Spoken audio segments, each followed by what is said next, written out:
sa magiging kwento. Mr. Deji. Tungkol sa pagsasakripisyo para sa lahat. Isang umaga, ang bumulat sa lahat ng mahayop sa gubat. Ang mahayop ay nag-aaway-away. Hindi sila nagkakasundo. Lahat gusto mangibabaw. Kaya naman iyon ay humantong sa magulong buhay. Tungayan po natin mga kaibigan ang isang maikling kwento na nabuo sa makulit na imahinasyon ng inyong lingkod. Ano po? Quiet.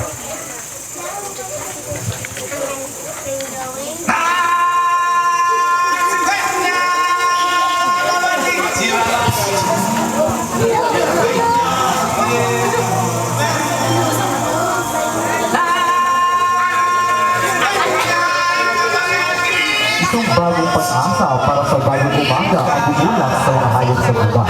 Nariyan si Coco. Nariyan si Coco.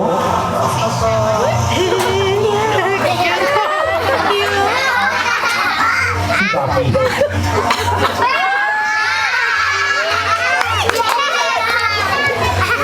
Ang kambal ng mga ibig. Nariyan din si Snowbell. Snowbell, ang isang maliit at mabilis na leon. Bukoy. Si Snoopy na ahas.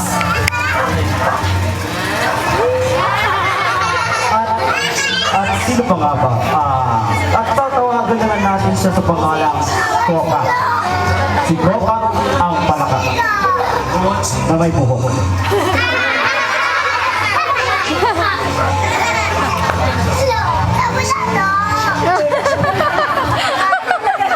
Hindi sila nagkakaunawaan. Lagi silang nag-aaway. Sa pagsapit ng gabi, si Sneaky ay laging naghahanap ng kanyang makakain. At kadalasan pag kinakain niya ay ang mga palaka. Hoy! Coca! Maabutan din kita!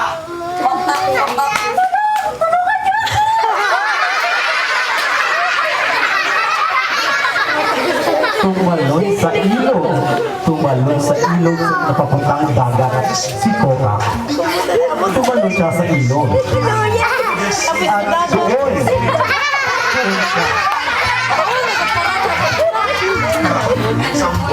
Sa ilog na.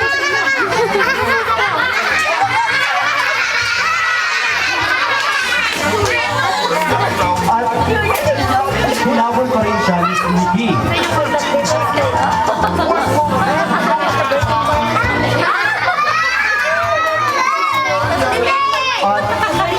At may sinabi si Coca.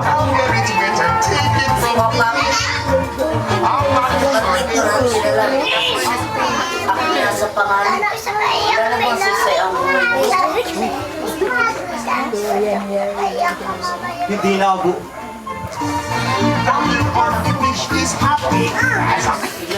Hindi na naabutan ni Sneaky si Coca. Kaya naman nakatago at nailigtas niya ang kanyang buhay. At nang umalis na si Sneaky, lumabas na si Coca sa kanyang pinagtataguan.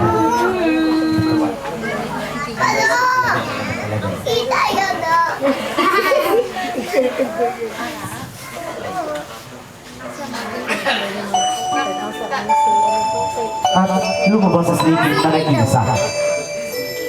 Si Sneaky, si Coca pala.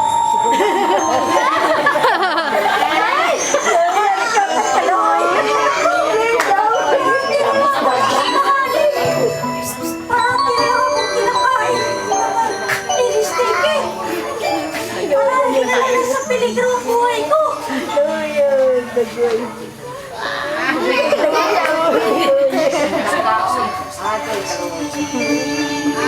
Hold your head up, don't know why.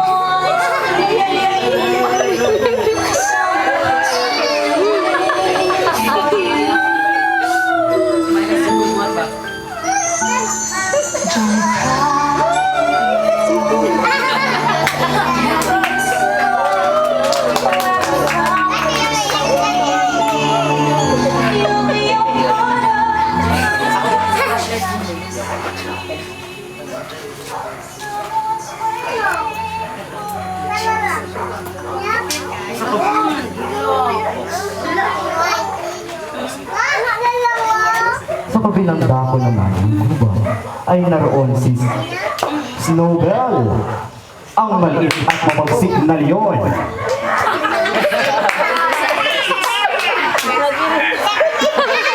Siya si Snowbell, mga kaibigan.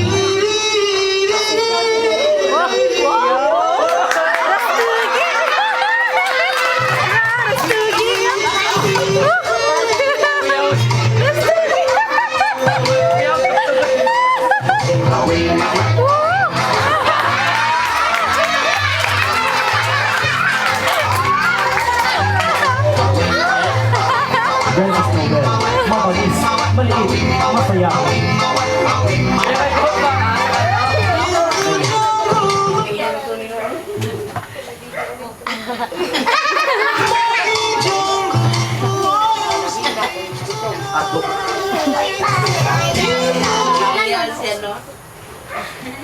At nagsalita si Snowbell.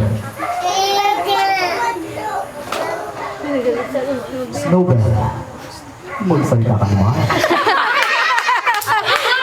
Ayun, may dalawang itik. Hehehe. Ano na naman to? Babae. Babae ng leon. May nakita siyang dalawang itik. Kaya lang, asan ang dalawa?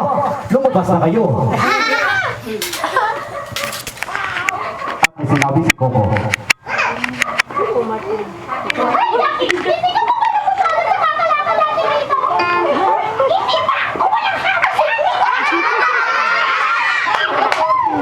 habang hindi nila alam na papalapit na pala si Snowbell, wala silang kamalay-malay na kahit sa anumang sandali sila ay magsasabi.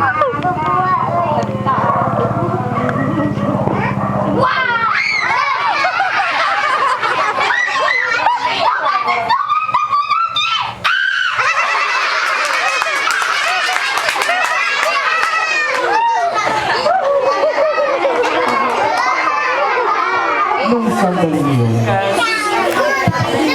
yung araw na yun ay isang gabi. Dahil isang gabi yun, isang gabi nangyari ng lahat.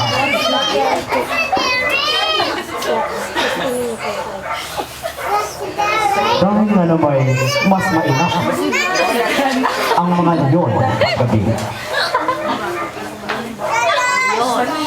At kagaya rin sa mga nangyari kina Coco, ni Coca at ni Sniffy, nakatakas at nakatago din sila Coco at Ducky kay Snowbell.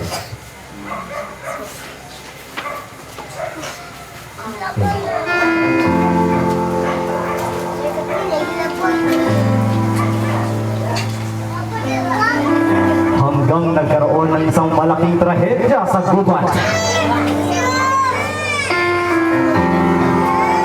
Nasira ang mga puno, naghindol, nasira, namatay ang ibang mga hayop sa gubat.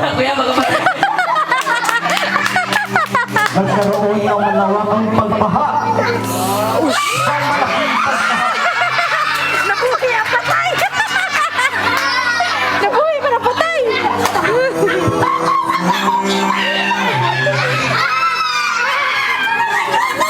At nagkaubusan na ng mga pagkain.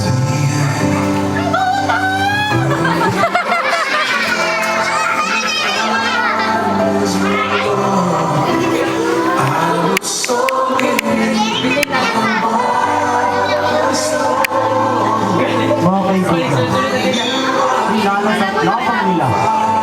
nilalasap nila ang baha. Nilalasap lang nila ang baha.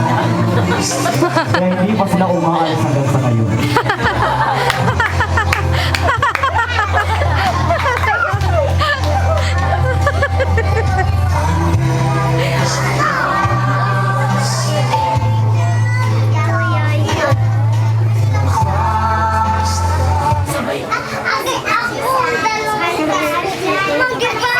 Natapos nilang nilugod sa kanilang gubat. Naisip-isip ng mga hayop, mga natitirang hayop, na kung sila ay magkaroon ng mga bagay-bagay na kung saan ang isa lamang ang nakakapabor. Di nga ba unfair yun, mga kaibigan? Mga bata, meron naman akong isang katanungan. Kung kayo po ba ay nasa panganib kasama ang ibang mga tao, uunahin niyo bang sagipin ang inyong